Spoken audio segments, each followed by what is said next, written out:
All right. If you can, let me pull this up side by side. If you can um, tell us your name and introduce yourself a little bit. My government name is Jorge Etor Magaña. I go by Bboy House, Professor House, House One. I am a hip hop practitioner, artist, student, nerd of all things hip hop. Uh, I've been involved or introduced to hip hop since the early 80s. Um, I'm a b-boy specifically. I'm a writer, graffiti. Um, but I love all the elements. Born in Mexico City, raised in Chicago, uh, and then I've been in Phoenix, Arizona since 1990. Okay, awesome. So I already interviewed Miss V, and she was the side where she talks a lot about the teams and the choreography aspect of hip hop in Arizona. And then I talked to Leia from Jukebox, who brought together both the community aspect of battling and freestyle with the choreography scene and just the mixture of them two and how they fit together and where they coexist and things like that. And then you, my friend, are the Mm. wonderful. You, first off, have been here the longest out of the three. They were all three of them were able to, excuse me, both the ladies were able to trace back to the 90s, which is great. But you are the cumulative because you go just a little bit further and you are going to be, I'm hoping, bringing the street style of it, but also just the inception of like what hip hop looked like when you got here and how it is shaped today and how you kind of helped steer that and guided that and fostered that. Cool. Cool. So, with that being said, what did hip hop look like when? Well, if you can explain what hip hop is in your point of view. When I think of the word hip hop, I think of the entire culture, right? I grew up into it and was introduced to it. Well, I was introduced to it in segments, but later on, um, saw it as all the elements put together. So the MC, the DJ, the writer, graffiti, and the breaking. And I also was introduced to popping and locking around the same time, even though it was a West Coast thing. So when I think about hip hop, I think about in this the way it's manifested is in these elements, beatboxing, the knowledge, all of these things. It's a community thing. It's a culture thing. It's rooted in Black and Brown communities. The originals, if we're gonna go originals, New York.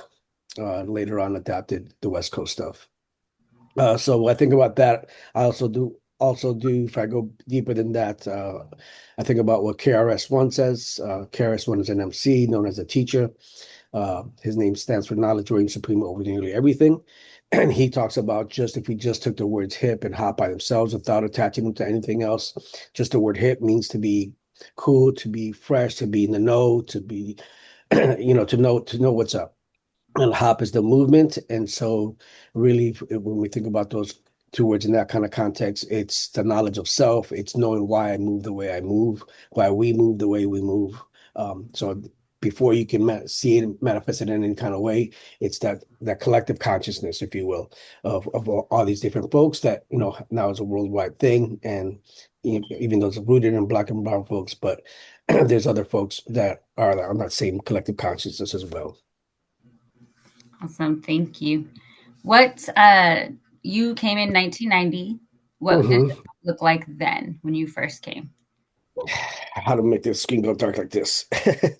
uh yeah, 90. I moved. So long story short, I ended up moving out here. My parents had been trying to get me to move out here for a while. But I was in the thick of it. I was, I had my crew back in Chicago, all the things, right? But so when I moved out here, it was quite a bit of a culture shock in all the ways. And so we didn't know much about Arizona or the areas or anything like that. I ended up moving to some apartments on 43rd Avenue in McDowell. If you know that area, you know that area. Um, but to us, it was like it's beautiful weather and it's palm trees and there's pools. And so this is like oh, beautiful, and then later on you learn really, really quick, like, oh, it's not as pretty as it looks. And so there was, and so I didn't know anybody, so there was no way for me to connect. And so I don't think I would say that it didn't exist, but it was really, literally, probably later on, I learned like a handful of people that were still in any kind of way, shape, or form active in this. Uh, so, so at first sight, it didn't exist. There was zero hip hop. I didn't see any graph up anywhere. I didn't see, again, it's you're on the west side of Phoenix, so it's pretty much all Mexicans. Um, so people are listening to rap music. Um, so that's probably the extent of it is seeing that people are listening to rap music. But again, you saw no graph. Nobody was breaking or anything in any shape of way, shape or form that I saw. Um, and DJs were like party DJs. So as far as I knew, as far as I could see when I first got here, it didn't exist. Uh, so that was a pretty heavy punch in the gut because that was, before that, that was my entire existence and identity almost. And so in the beginning, that there was none Mm. So that I then, could see. yeah. So then, how did hip hop become a thing in Arizona? How would you say? And when? It happened in the first. So I moved here in '90. Um, I, for myself, I think it probably launched off through graffiti, through writing. Um, and so at this point, I'm desperate. I'm just trying to find somebody that likes to say, especially again, I'm in a all Mexican neighborhood. I'm coming from Chicago, so I'm rocking like Timberlands and Jabos, and people are like, "Yo, why you dressed like a black dude? Why you?" And I'm like, "You got a hairnet on your head. What are you talking about?" Like, I was so confused. You know what I mean? Um, because I thought like, cool, I got the fly gear, but it was the opposite. People were like looking at me crazy. You know, I mean, even in the early days when I was wearing Pumas, people were like, why are you wearing indoor soccer shoes? Like, that's weird. Like, um, so I was super desperate to find folks. So uh, and I was in an apartment on the west side. Then I moved to the north side by Metro Center. We bought a house, but I was still on my own. And I was 17 when I first moved out here, and so I was completely on my own. My parents and my brother and sisters were still in Chicago. And so I just started going out of my way to like, I mean, I was wearing like spray cans on my neck with fat laces, and I was graphed up all my gear. I'm like, I have to catch somebody's attention. I have to find some other folks that are into this. And then I think at Metro Center Mall, actually, I probably met, and there's a lot of migration here from other parts of the States. And so I met some kids from Cali. And so they were into tagging at least. Minimal, but they were at least a little bit familiar with it. So I think for me, that's how it started to launch off is through Graph. Um, is through Graph. And that the first crew that I started out here actually was named STR, starting the revolution. Because again, to me, there was nothing. So I'm like, all right, we're gonna start this. And so 35 years later, you're gonna know who started the revolution out here. So started that STR crew. Um, and then later on, then I started throwing parties on my own at that house. Again, I didn't have much furniture. I was on my own. And so I had some little generic turntables. And so I just started making flyers, which I still have copies of those original flyers. And I would just go to like the high schools and the community colleges by myself and just pass out flyers. And I was a doorman, I was a DJ, I was a K guy, I was all the things. 'Cause I had no friends, literally. Uh, First few flopped, people would pull up and there'd be nobody there. And I was playing music because I had records, but it was all house music. So then people would walk in and be like, "What is this? Like disco stuff?" Like, and I was playing hip hop as well. But then I met some folks uh, through that, and then those parties started jumping off, and so started meeting a lot of folks through that, and then I started exposing those folks to like all the other elements. So I met folks through Graph. I met folks through throwing those parties. And then later on, I think the earliest I met a young lady. Her name's Naveen. She's still around. She's cousins with a guy named DJ Emil. DJ Emil was part of Bomb Shelter DJs, which was DJ Radar Emil and DJ Z Trip. And she's like, my cousin's playing at this ice cream shop in Scottsdale kind of thing. So, and it was literally that. It was like a little ice cream shop. And so, but I went, but I was just excited to hear music that now they were playing hip hop music and they were playing house and they were playing. So they were up on game with the music stuff. Um, and so I started meeting a lot of folks through there. And then I started meeting other people like that had homies from New York and they would get cassette tapes that mailed to them. And so that's how kind of the network started there. So now there was like actual kind of events to go to. I had my parties. I had the graffiti crew started. Um, I always, I never stopped breaking, but it definitely went underground and you kind of just did it in your closet because it was people would just kind of clown on you, like, "What are you doing? Like you're still doing that? Like that's not it." And so, but it got mixed, still with like freestyle dance and all these kind of things. So for me, I think those were the connections that got made. But Graph definitely had a heavy influence because that was something that I could do on my own and just get up and people thought I had a crew of like 50 people and it was just me. But I had more experience already coming from Chicago at that time. Yeah, a lot of allegedly stuff. But at that time, like Fry's used to have spray paint like out in the open and it would open like 24 hours a day. And it was like, this is you're giving the paint away, basically. So there was a lot of access for that. So I think just for that, and then Z Trip and them started throwing weeklies, um, and would go to that, and then later on in '90 through Graph, I met the folks that are now the co-founders of Furious Styles Crew, Mike and John Rincon, the twins. Their house became our headquarters. That was on 59th and Thomas in the heart of Maryville. And it was a thing of like I was actually supposed to fight them originally. I would have got whooped on. We were gonna because like they messed with my homie's cousin, and so we were gonna roll up to their school, and we would have got killed because they're like this big giant football player, wrestler dudes, super popular guys. But we ended up same thing. Eddie's Car Stereo on the west side. Somehow we ended up clicking there. Oh, we like the same music. Later on, we started talking like, oh, we used to break. Oh, I used to break too. And then so we started hanging out, messing around with breaking. And then a couple other people would pop out that, oh, we used to break too. And so these people started doing it. Uh, and then, yeah, then somebody asked us to join a crew, but their vibe wasn't our vibe. And then at that time, I had SUS Styles Upon Styles, which was another graph crew. And so at first we were like, let's just make we'll be the B-boy section of Styles Upon Styles. And so first we were just Styles crew. Furious Styles crew came later on. And so it was just from from them, we clicked up and we decided, cool, we're gonna make a crew. And it was for some reason it was Halloween time. And then Pete Salas was already doing a lot of house music stuff. There used to be an old warehouse downtown, like where all the homeless areas right now, and it was called Chupa, and it was a monthly. I think it was a monthly, maybe turned into a weekly for a while. But that day that we decided to like make this breaking crew, we all got like Jason mask and like we literally went out hunting and we're like, cool, let's just go anywhere that there's a party.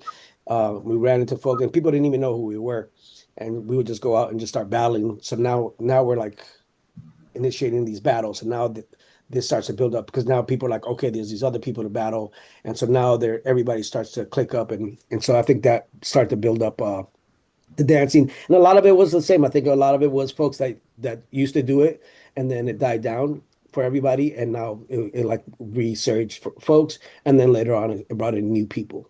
Um, so yeah, I think that's kind of like the scaffolding from how I saw it. And then Tucson had a little bit of a scene as well. They were doing some good, so they were doing some really good, started doing some really good events out there, brought out some famous graph writers, had little conventions.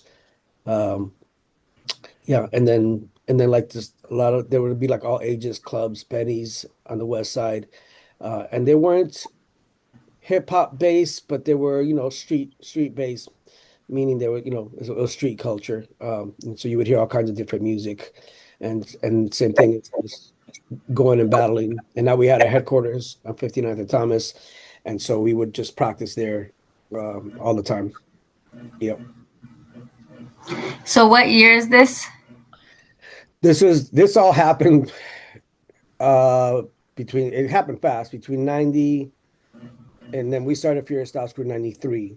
So all of these little things were happening between 90 and 93. Then we established in 93, and then the 90s. I mean, the 90s was good years all the way around, anywhere in the country, really anywhere in the world. It's those golden era days. But it was a very, I'm always like jokingly around, say I'm glad I survived the 90s because it was crazy times. Because there was just such a mix of things. I mean, when you went to a party, you had the gangbangers, and you had the party crews, and you had the dance crews, and so it was all this overlapping of folks. So obviously there was, and everybody's young. Um, so it was like our headquarters, while we were practicing, we got shot at twice. Like, and there was a walk. It wasn't even a drive-by because it was a cul-de-sac. So like they walked up and like shot at us, and it was over like breaking stuff. It was over party crew stuff. It was over that kind of stuff. Like, because we were never gangbangers or anything like that. But somebody's cousin, we smoked him in a battle, and they got their feelings hurt, and so now their cousin from the gang. So there was a big overlap of stuff. So yeah, this all happened very quickly in the 90s. Mm. Okay. So then how and when did well you said Furious Styles was created in 93, but when did Styles turn into Furious Styles? What was that transition like? That's a good question that I still have to pinpoint down, but I feel like it was probably pretty early on. Because I remember when we were sitting around coming up with the names, and because the part of the reason was, um we also started to travel, like to I think our first jam was maybe Radiotron in LA. Uh, and then later on we started going to the pro-ams in Miami. So we started to travel. And so specifically on the West Coast, I think people would make flyers, and they would put special invite to, and they would put like all the party crews or all the breaking crews or whatever it was.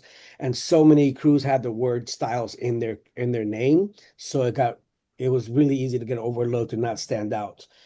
We used to emulate the Rocksteady from back then as well. Our rivals, the Arizona Floor Assassins, used to emulate Air Force crew from LA. So they were very power driven. We were very style driven. And so we're like, we need to add another word to the name so it doesn't get mixed up, so we can stand out more. And like I said, from the get-go, from Jump Street, we just loved battling. So we just sat around scribbling words in front of Styles' crew, and then it's Furious Styles stuck. And so that's probably 95, 96. Okay. So then around 95, 96, you're traveling out. Let me make sure questions. You're traveling out of Phoenix, but and you're also battling people here. But when would you say is the transition of like where you felt hip hop was prominent in Phoenix? Um,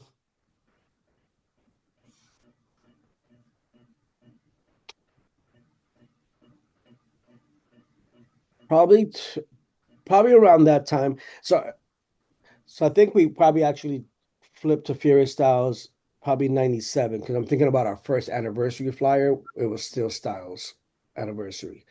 Um, and so I think around that time, I mean, yeah, it had to be around that same time, 96, 97, because we threw our first anniversary in 96. And so that means the scene was already healthy enough for us to feel that we could Mm-hmm. throw this event, and that people came, and we brought in people from out of town, Easy Rock, Asia One, B-Boy Ivan. And so there was already the scene was pretty healthy at that time, by 96. And then what also kind of helped was there's a organization out here called Victory Outreach, and they would throw breaking battles at Carl Hayden High School, and they would get packed out like standing room only. They were humongous. Um, But it's, it was still, they still had their own mission, their own thing, so it would be a battle, but then you'd have to sit there and listen for an hour of they would do like a play or something. And it was all positive stuff, but it was like, yo, we just want to break, like we just want to battle and that's it. And then it would also be like, who's the judges? It was like the high school, it was like the coach, the soccer coach is and I remember asking them like, yo, what do you guys look? And they're like, well, just whoever could spin the most on their head. And I was like, all right, there's a problem. Like this is but it was standing room only. And so it was so yeah, I think by 96, 97, it was already pretty concrete in that kind of way. You had weeklies going on for the 21 and over. You had the all ages clubs going on. We started to throw battles. And it was for that reason where like just I found myself kind of complaining about these things, but I was like, what am I doing about it though? Like, Mm. so that's what pushed me to start throwing events and then go into like Rocksteady anniversaries, that kind of thing. And so we're like, cool, let's start throwing these jams. And there were even from the get-go, there were pretty big jams. So it was and you had a lot. I mean, those those ages, at least breaking wise, you, we had probably quadruple the amount of crews that we have right now. Right now, it's pretty thin. I mean, it's pretty thin crew wise in the scene in general, because it's all the one-on-one things. But there was probably hundreds of breakers at that time, and like tons and tons of crews. And there was a whole bunch of graffiti crews, and a lot of them were super deep as well. There was a lot of active DJs, like I said, Z Trip and those guys, Pixter One, and these other guys they were doing like turntable band things in Tempe. The guy that owns Trail Hip Hop Shop right now, Chuck Jedi, they had a crew called TBK, Tempe Bronx Crew, and they'd be out on the corner on Mill Avenue, um, every week with a boombox out there breaking. So there was a lot of stuff going on all over the place. And I mean, and you probably had a hip hop night probably 6 days a week, Mm. and like good ones. And where you could go and you're gonna listen to good music, um, but you also went and, especially if it was like our home base kind of places where if another crew came in, there was no questions asked. There was no, the DJ knew, they knew, we knew. And it was, I mean, sounds really cliche because it's really like beat streetwise where like this other crew comes in and the DJ sees it. Cool, I'm gonna throw on these breaks and then snap and battle. But we also didn't battle all night long. We battled for 15, 20 minutes and then let's go back to the party. So there was a lot of activity going on all over the city, and like every single day at this point. You brought up Tempe, but it sounds like in the first half, it was very focused in the West Valley. Now in 2025, there's this huge shift in the East Valley.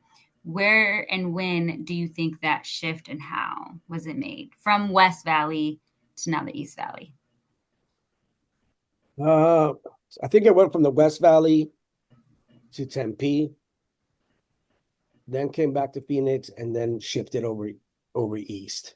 Because for a long time, because of people like that are around right now, like Dumper Fool that does a blunt club, those they were doing a lot of concerts, they were doing a lot of weeklies, and for whatever reason, obviously they're a different demographic, and so they could get into spaces that we couldn't necessarily get into to organize these things.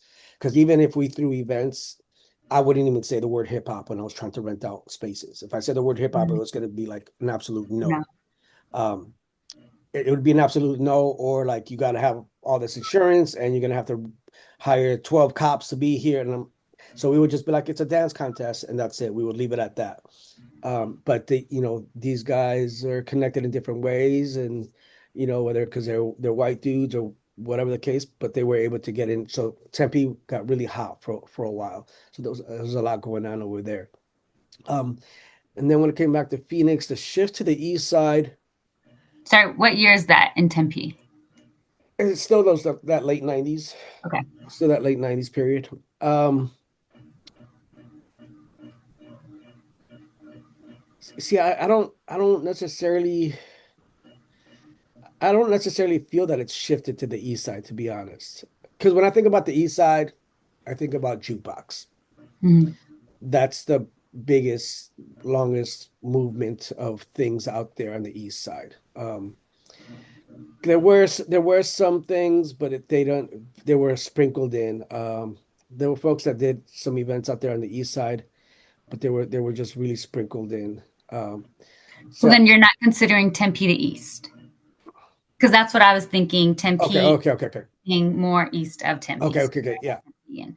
yes. So like I said, I think a lot of the foundation happened in Phoenix, right? And even Dumper Food, and I use Dumper Food as an example because the Blunt Club is one of the main things. They Even Z Trip used to live on the north side. Dumper Food, I think, went to Peoria High School. So a lot of these people were up here in North Phoenix. I was in Mhm. at Metro Center.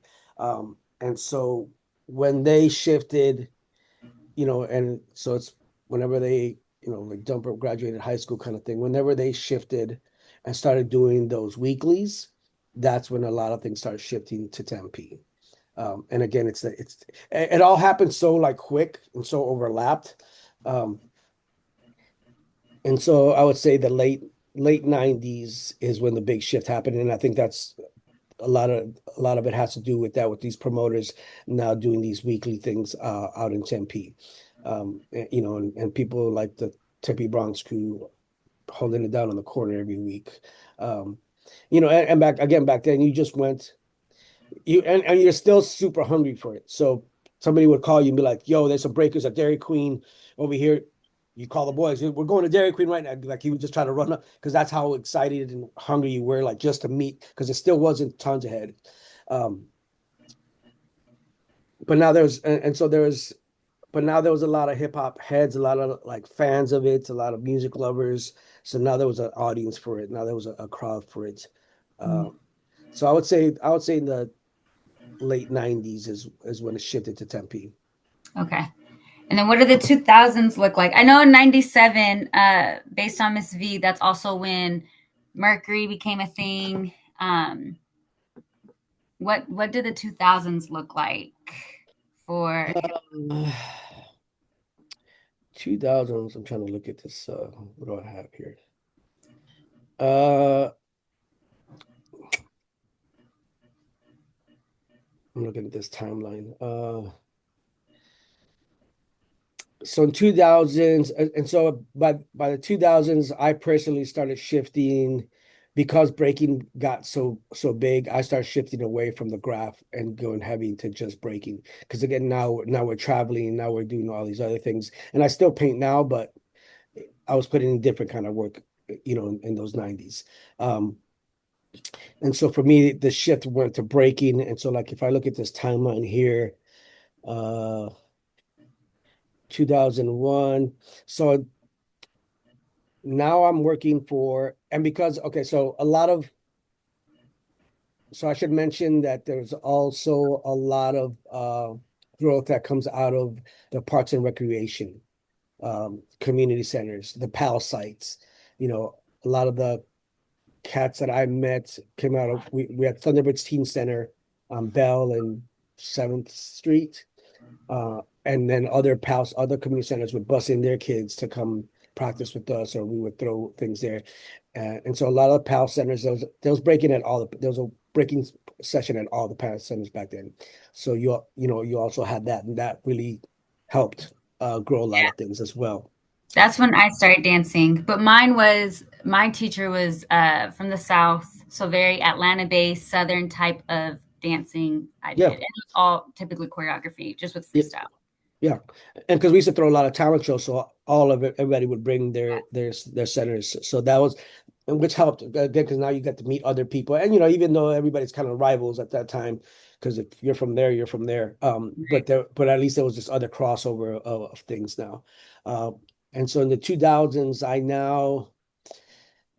right, because during the 90s, I'm at Glendale Community College, and then I go to ASU for my undergrad. So I'm doing all of this insane stuff like while I'm going to college. Like, and there's a couple classes that I failed, right? Because it would be, especially back then, you tell a professor like, "Yo, can I get this week off of classes so I can go battle in Miami. They're looking at you like, what? What are you talking about? Like, no, like don't be. And so I'm like, all right, peace. I'm out. I drop the class later.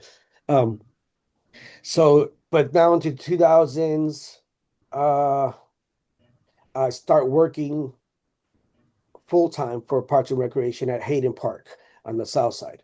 Which, if you know Hayden Park, you know Hayden Park. I survived that. You know, those were crazy times. But I started throwing events. I started throwing King of Kings at Hayden Park. Um, I was a youth counselor at the Thunderbirds Teen Center. Um, so for myself, now now we're getting paid for this stuff. You mean Thunderbirds Teen Center was my first job. Long story short, my sister was the same thing. She was in a dance troupe at the Thunderbird Teen Center. I was big brother that had the car, so I would have to take it to like Saturday morning rehearsals at 9 a.m. And I would just sleep in the car because I'd been out all night, either at the club or painting or whatever. So I could care less. But then they offered me a job, and I was like, "You're gonna pay me to teach breaking? Like that's insane! Like that is crazy." But now that starts the like, oh, okay, there's some money around for this stuff. And so that just tells you how much of the interest it is. Even at the Thunderbirds Teen Center, we taught all the elements there. We had a recording studio in there. We had breaking classes. I would do some graph with them. They had rappers. So now this is really at all these kind of community centers, teen centers. A lot of them, it was heavy influence, and even if it was choreo or stepping or whatever, but it was all these street styles. So this was bringing in and holding the kids. Um, but for me, from there, uh, we started traveling, and then we got an offer in 2005-ish to go to Japan for 2 months, 2.5 months. Like we did like a 29 city tour. So now we're in a whole different direction. And so now there's more money involved, there's more touring. Now there's a lot more events happening. Because again, in the 90s, literally there was one event a year in the country. It was either like Radiotron or on the West Coast or Rocksteady Anniversary again later on the pro-am, later on the summit. But it was one or two events a year, like major events. But now by this time in the 2000s, now there's a lot more events happening all over the place. So there's a lot more places to get active. Um, and then I think that also when I came back from Japan, because I had to quit my full-time job as a supervisor at Hayden Park, which everybody told me I was crazy. Um, because they're like, what are you going to do when you get back? I was like, I have no idea. Like, but we'll figure it out. But that's also when meeting people on that tour, that's when it really hit me like, oh, people do this for a living. People just dance Yeah. for a living. We were on tour with the Tap Dogs, which back then were super popular. Um, and so that is when I came back and I'm like, I'm not working a 9 to 5 ever again. That's crazy. I can do this. And then that's when I started meeting people that were in the studios. Actually, my first studio class, I got hooked up by the homie Fee, which is one of the Jabberwockies. He hooked me up with my first class, and it was like $25 an hour. And I was like, holy cow, $25 an hour. That's crazy. I'm rich. Um, and so then for myself, and I'm sharing this stuff because that's how you know that it's getting bigger and bigger because now the dance studios are starting to get heavy into trying to teach it. But it was either like jazz funk or it was all this, and even my homies that were teaching, they weren't teaching foundational stuff because they just didn't have exposure to that. Um, so then when I came back, I probably taught at I don't know 9 studios a week kind of thing. Like I was going everywhere for like a year. I just went crazy teaching at all these studios. Um, but I was only able to do that because now our name had started to leak into the studio. So now studio people that we had no idea about knew Fierce Styles Crew or knew Bboy House or knew these things. And so now they were open to it. Because before it would have been like, nah, like you Mm. can't teach that stuff here. Like, or we're cool with this watered down thing over here. So so now it's getting active where now these studios are wanting to get folks in. So I just went crazy, taught for like a year. Then I quit all of them. And then I was like, who's the highest bidder? Who wants me back? Now you saw the work, now you saw the knowledge that I bring, and in that time, really through the community center, through the Thunderbird Scene Center, where I learned the value of what hip hop was, the value of what I knew. Um, because before it was just like you're just doing it, and then later on, you're like, you're a youth counselor now. Talk about self-esteem, and I'm like, I never Mm. even heard that word before. What does self-esteem mean? Like, what am I going to tell them about it? But then when I started, I had really good mentors there.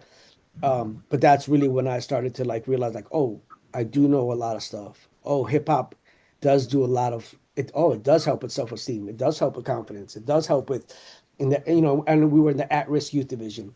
Um, so now it's in the studios. Now like every studio has some kind of hip hop thing. There's lots of events going on at the time.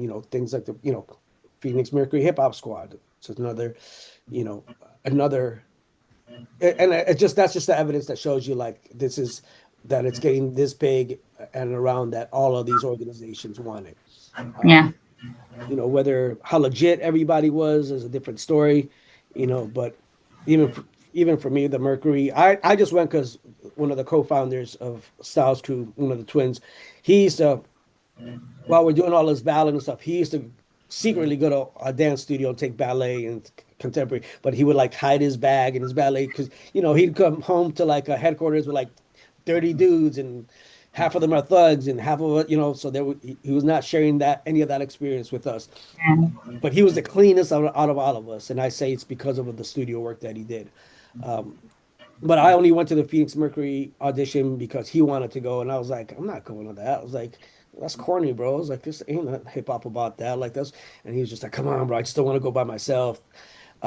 So he ended up going. He ended up destroying the audition. Um, the audition back then, I feel like it was like 6 hours long or 9 hours. It was like way too like. And then, yeah, granted, there was a lot more people, probably hundreds of people that auditioning at this time, which also tells you how popular this is. Yeah. That there's hundreds of people going to these auditions. They kept me into the very end and cut me after like 6 hours in the last like, and I was just like, these mother. Uh, but it was all good. I was like, cool, I'm gonna come back next year. But that's the first time I ever even really recognized counts. I didn't know what 5, 6, 7, 8 was. They said 5, 6, 7, 8. Everywhere it started, I was like, wait, what happened? I didn't hear him. Your marks get set, go. Um, but again, so now it's popular enough that they wanted on these basketball things. Later on, we were the Phoenix Suns fast breakers for like one season. So now all of these organizations now, you know, now we're getting hired in all these places. Now we're getting asked to go speak to high school students that are fading. Um, because you're a hip hop head or because folks know you. So now all these organizations are pulling you in. So now it's everywhere. Now it's on the streets and now it's in all these different spaces as well. That so I am from here and I grew up in I was born in the 90s and I grew up in the 2000s, and so I also was a dancer that started from just a rec.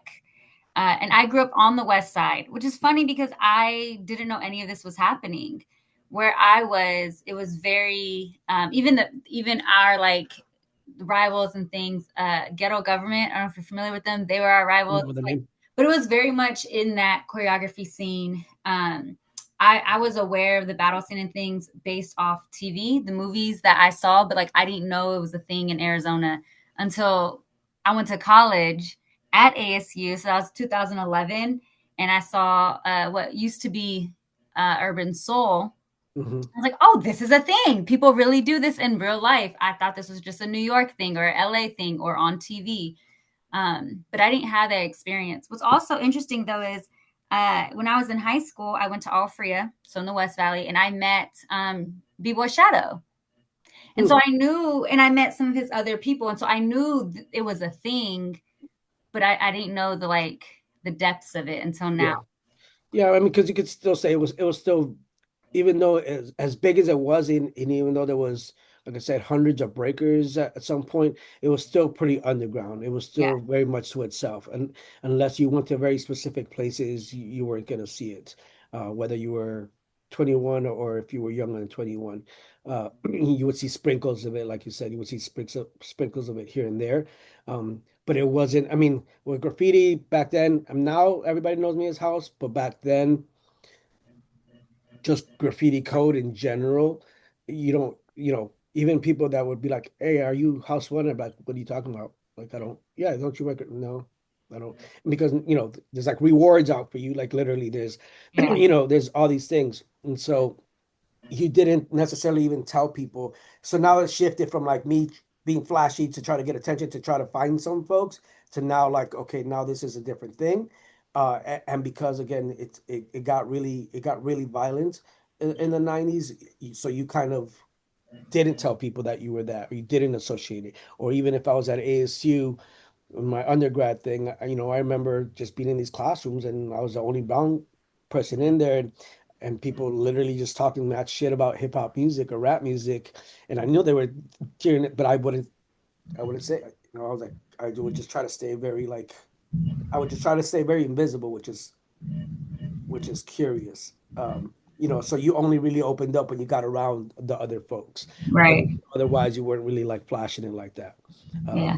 So yeah, it had to be really specific places for people to get exposed to it. Yeah. But, Nice. and we still get the, oh, what? That's still around? Oh, that Yeah. people are still doing that? Like, and I still get that sometimes now, like, you're still doing that? I'm like, you still got a job that you hate? Okay. I'm like, yes, I am. I'm gonna roll around on the floor with kids as long as I can. It keeps me young and healthy. I'm good. Yeah. But yeah, Where would you say hip hop is now in Phoenix? that's an interesting question, and I think it's all the things that happen aren't just secluded to Phoenix or to Arizona. I think it's a nationwide thing. So I think a lot of things affect, COVID. COVID really, again, before COVID, there was a hip hop spot 6 days a week that you could go to, good ones.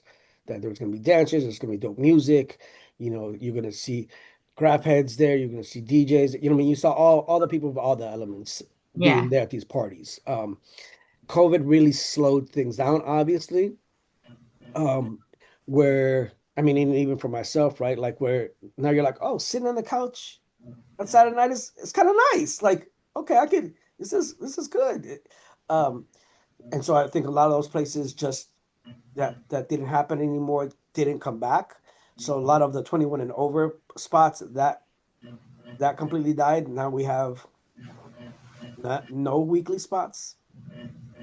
So that says something. You know, rap is rap out here.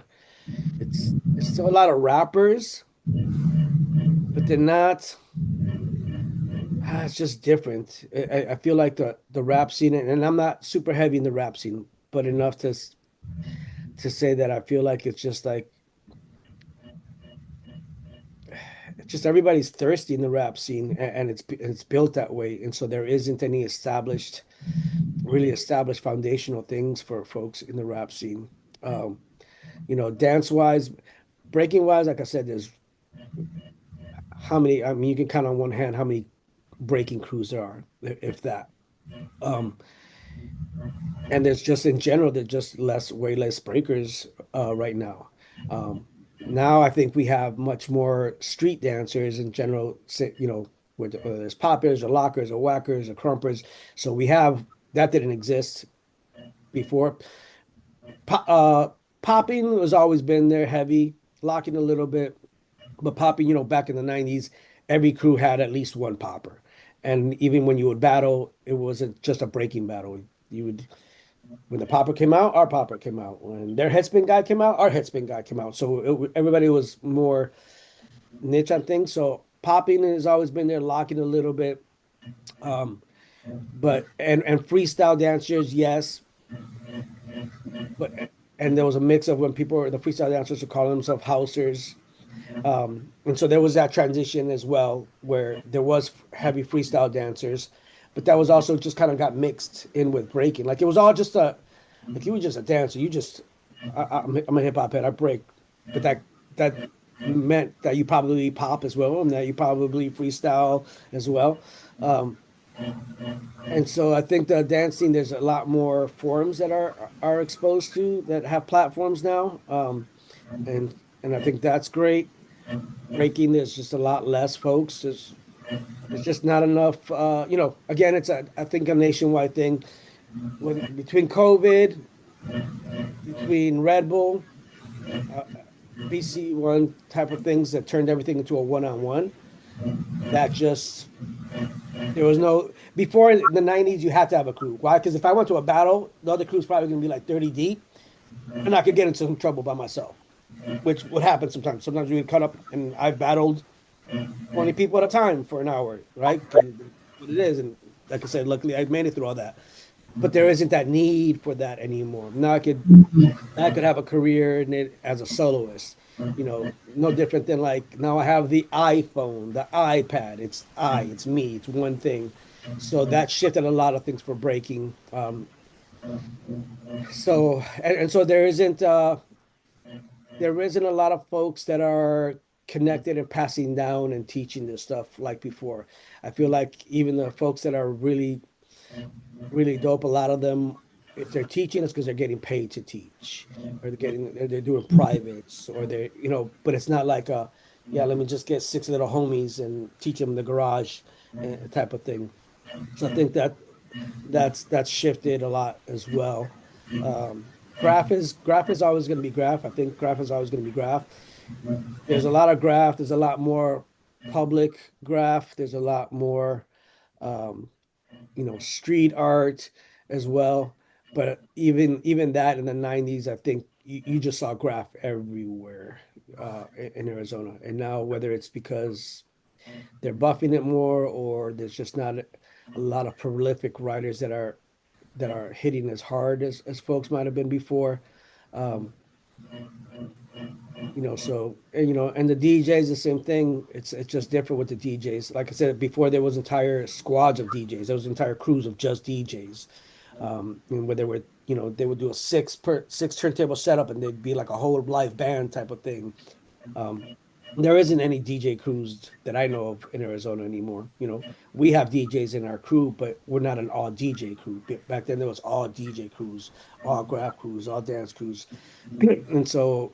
And a lot of those cats that were around back then some of them are still around, but it's also back then I feel like a lot of the DJs were throwing their own parties, right? And so you went to a party because this DJ is going to play, because they had special music, because they were going to play things that you didn't know, or you know, people like Z Trip, who's given credit as like the person who one of the people that really blew up mashup music, right? And so you knew if you went to his thing, you're going to hear a mix that you would never hear anywhere else. You're going to hear Pink Floyd and Run DMC, which was the ultimate thing of hip hop, right? It's like all these things that don't belong together, aren't supposed to be together, mashing them up together.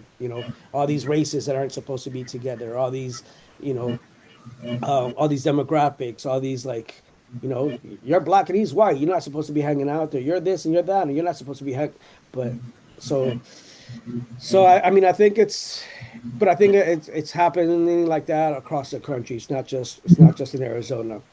So I mean, I think we're in an okay place.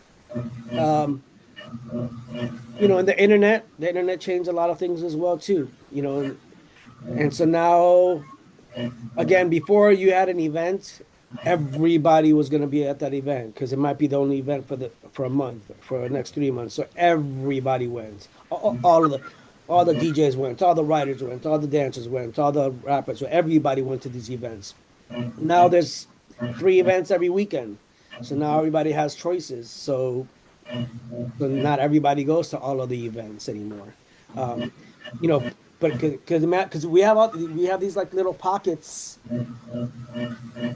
But imagine if all of those little pockets Came all together. all came to how dope would that be? Yeah, it's something when I came into like as an adult, really understanding the community in Arizona of hip hop, I was like, wait, why are we having 5 events on the same night? It's ridiculous. And even with like Panic, DJ Panic, he has a community calendar, and people still ignore it, and I'm like, yo, that's so whack. Like we're not, especially right now, we're not big enough for that. We're not big enough to Yeah, have, yeah. Why fight for the same people? it's like get together and yeah, there's just, when I see all the, because that, yeah, it's just and I get it. People pick and choose what event, and everybody has a right to, right? Pick and choose what you want to. But even if it's an event that I don't necessarily, maybe it's not my vibe directly, because there's, even like any events that I go to now, some of the music that's being played there, I'm like, this is not my, this is a street event, but this music is a little left for me. But I'm still gonna go. I know Yeah, what to expect, but I'm still gonna go. I'm still gonna show up. You know what I mean? And maybe I won't stay the whole time. Maybe I won't dance like I would at some other. But I'm still gonna pull up. Why? Because it matters. Like it matters when we go to these things. So I think that's one of the places that we're at right now. And whether people want to call it hip hop or not call it hip hop, you want to call it it's a street thing. Cool, it's a street thing. But then let's so I think right now we're a little bit separated in those kind of ways. You know, yeah, I feel like you could pick a few people from each community that do pull up for each other's things. Um, but I'm just surprised sometimes when, Jukebox throws an event and I go to, I'm like, wait, where's all the poppers at? Or where's all these guys at? Where's all the rumpers at? Why isn't everybody here? Like this is, you know, um, even with the anniversaries, with any event now, it's almost like you can't predict it anymore. Before you knew everybody and their mother was going to be there. Um, yeah, and you knew all the OGs were going to be there, and so they were going to be able to meet the youngsters, and the youngsters were going to meet the OGs, and you were going to meet somebody from another form that you're doing. So I think we're okay. I'm not going to complain about what hip hop is or isn't right now in Arizona. But I just think, for all of those different layers of reasons, there's uh there's some opportunities there yeah, that can be taken advantage of that can get us to a different place. Even with the element, like I said, the elements aren't together anymore. Like you don't see writers at jams. You don't see DJs just going to jam just to go if they're not playing. You don't, and like I said, that to me, it's more exciting because even as much as I love breaking, if I was only doing breaking and I didn't have a relationship to graffiti or MCs or a DJ, I don't know if it would be as dope to me. It's yeah, dope to me because of all of these things. Because yeah, and I remember when Beat Street came out, and I was like, wait, these things are together? They're all related? Of course they are. Because before in Chicago, I saw graffiti on the trains, but I didn't associate it with Sugar Hill Gang or rap. I didn't associate these things. And then when I saw it packaged together, I was like, oh my God, this is amazing. This is great. Um, and there's a lot to learn from all the elements. So I think we're okay right now. Um, but I think it's, sometimes it gets oversaturated. Um, I'd like to see more friendly rivalries, right? Where, you know, I mean, it was just exciting when you just were in a space and a crew walked in the room and you knew like, oh shit, it's about to jump off because they had beef they battled these guys last time and got smoked. They're here for their revenge. It's gonna go down. And it was exciting, and it was exciting to even like that you knew you were gonna battle, and so that I think more healthy battling helps feed that and helps things grow because then you were always ready. You didn't go out to the club or to a party or you didn't go out period anywhere if you were not on point because if you saw somebody it was on site you're going to get called out, you're going to battle, and so that just kept you like excited all the time. Um, and it would be like that sometimes. Um, one of the programs in Miami, there were a lot of people that were coming from out of the country literally walking down the sidewalk and you see some other cats walking toward you, like, these guys kind of look. I'm like, what's up? You break? Yeah, yeah.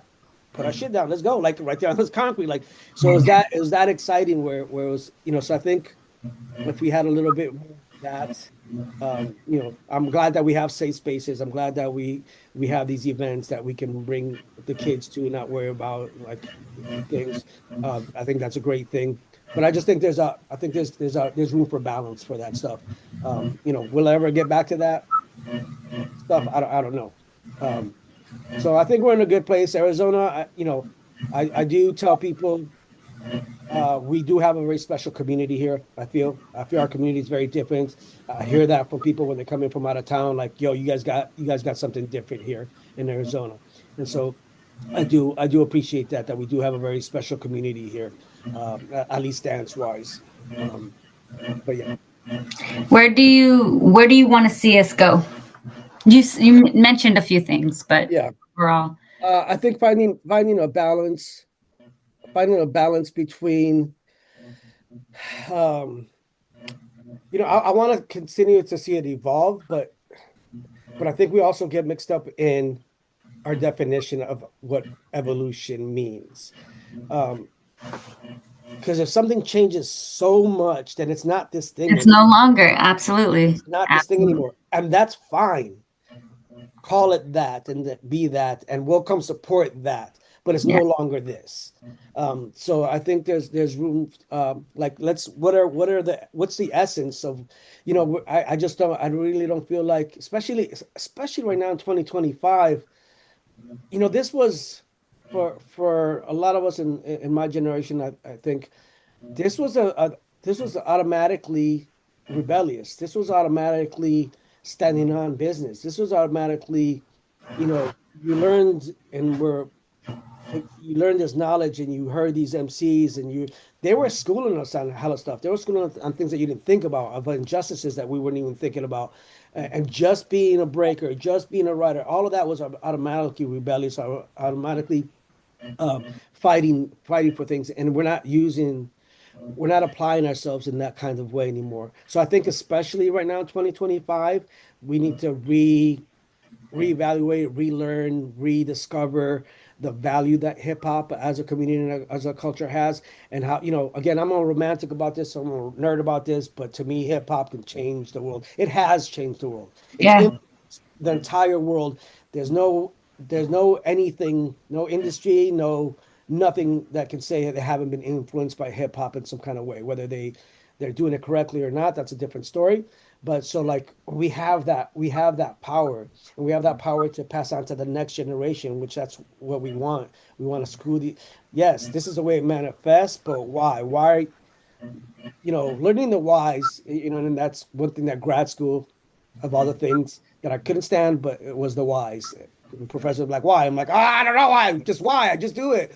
But now that's become such a valuable thing. And I think if we continue to ask ourselves, why do we why do we grab the posture that we do when we break? Because it comes from this protective war thing. You're always, being attacked by the system or something, you know what I mean? So all these races blending together, all these demographics blending together, all these, and so just being very careful. And if I talk about dance wise specifically, being very careful that I don't know, man, I get a little, things like the Olympics coming up, or things like even these contests, all these big contests that come up. It's like everybody gets real thirsty all of a sudden to. It's like I feel like sometimes, like, yo, we haven't made progress because we still waiting to get acknowledged by the white man. yes, and consuming just the like that we need to. Yeah, I agree. I agree. And I so said to this me, to. Oh, sorry. yeah, Go ahead. yeah, yeah, no, no, no.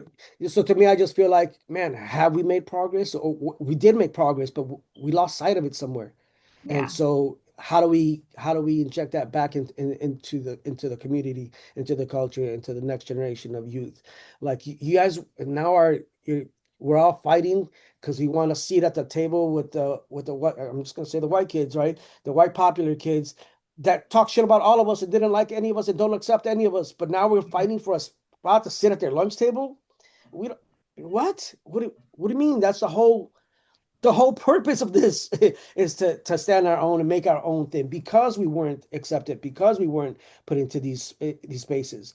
And so, you know when people are making, and people are like, it's not going to change. No, it is. It has changed things already. It's changed the music that you hear at these Yes. contests. You can go, if I can go into a breaking contest and not hear a James Brown song, Right. They're and I hear, playing like, Billie Eilish, and yeah. I mean, Yes. or you're making these. these beats, like, but if I can go there and not like, one of the things that we try to curate with our events is that like whether it's your first time at an event or not, between the music, the art, the what's said, all that, you're gonna know this comes from Black and brown folks. You're gonna understand this comes from a specific culture, specific communities. There's a lot of events now that don't, that Yeah. you can walk into and be like, oh, this is just entertaining thing. It's like, how do we let ourselves get back into that? So I think for us being very careful in Arizona of how we curate those things, um, how we manage those things, that we have a seat at the table, that we're making these choices. We're 50 years old.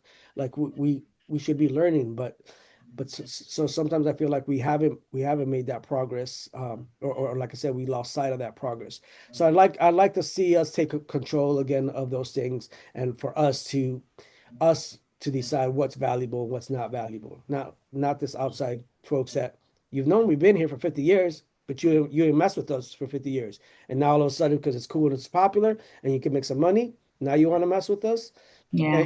And so this question came up at So Power, one of the panels too, and about these kind of like we to me it's just we're doing like the what the average person does, and like we're not the average people. We're hip hop heads. We're artists. Why are we doing the things that like everybody else does? Why are we falling into the same traps as everybody else does? And to me, the example that I gave is like if you're working with Coca-Cola, right, and they're sponsoring your events or they're whatever, and then all of a sudden I see them not messing with you, and they call me and they go, "Yo, House, you want to do this event?"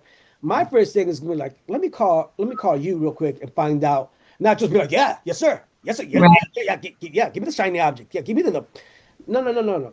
Why aren't you messing with this person over here anymore? Let me call them and ask them. Oh, because they were undercutting, they didn't want to pay what needed to be paid, and now they're gonna ask me to do it for less. And I see some of that going on right now in Arizona, where we're still doing that. And I'm like, why are we doing that? We're a close enough community that we can just pick up the phone and call somebody and be like, yo, this company called me up, but I know you've been messing with them for 5 years. All of a sudden they're switching. What happened? What is it that's going on? And to be able to go, no, no, it's $1,000. I don't care. No. Yeah. The older you get, you go, oh, $1,000 isn't shit. Especially 25 is not going to afford you anything. So I think as a whole, I would love to see an ideal world that the elements start showing up together more, that we taking control of these things, that we're the ones that we're really supporting all the things, not just what's convenient when it's convenient. Um, you know that and that again that we remind ourselves and the next generation of like what is the power that this has, what is it Mm. as a collective, what is this right now, again in 2025, the world is a hot mess, America is embarrassing, and this is arguably, not arguably, again, through KRS, this is the only true American culture that exists. Yeah. Everything else comes from somewhere else. Everything else got imported, whether it's food or holidays or Yeah. arts, it came from somewhere. This was born, yes, it's rooted, and we can go up back to Africa and the roots of, but this was born and raised here in America. And America is in a very embarrassing place right now, we're the popular douche kid. We're douchey. That's just, but hip hop doesn't need to, we've never needed to be into that. That's why it was created. So how do we go back to that, as a whole, so that it works for everybody, and it can work. There's space for everybody, Yeah. to eat, there's space for um, all the things, but we just get caught up with all these shiny objects that get thrown at us. Mm. Well, thank you. I appreciate. Yep, yep. Hopefully that helps a little bit. I feel like I rambled a bit, but No, no, I think this is good. I think this is going to be great. I will edit it and then send it to you before posting so that you can get the final approval. perfect. All right. Thank you so much. I really appreciate you. Welcome, welcome. And I have so many more questions that you brought, but I can't ask them. I have to get to class. But I have them in my head. If we ever get a chance, I would love to just chat more with you about it. Yeah, anytime. All right. Thanks. Have a good All day. right, you too.